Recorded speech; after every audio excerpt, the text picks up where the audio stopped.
AFC অনূর্ধ্ব-23 Asian কাপের বাছাই পর্ব সামনে রেখে বাহরাইন সফরে দুটি প্রস্তুতি ম্যাচ খেলবে বাংলাদেশ দল, যার প্রথমটি আজ মাঠে গড়াচ্ছে বাংলাদেশ সময় রাত ৯টায়।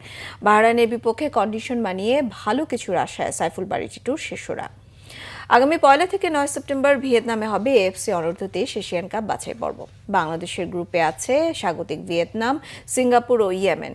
বাছাই থেকে ১১ গ্রুপ চ্যাম্পিয়ন ও সেরা ৪ রানার্স আপ দল পাবে মূল পর্বের টিকিট। আগামী বছর সৌদি আরবে হবে মূল পর্ব। বাছাই পর্ব সামনে রেখে ১৪ থেকে ২৬ আগস্ট পর্যন্ত বাহরাইনে হচ্ছে বাংলাদেশ দলের অনুশীলন ক্যাম্প।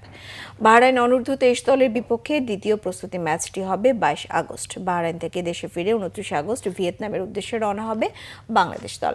বাফুফের মাধ্যমে পাঠানো বার্তায় ডিফেন্ডার রিমন হোসেন জানিয়েছেন, বাহরাইনের তাপমাত্রায় অনেকটাই অভ্যস্ত হয়ে উঠেছে তার দল।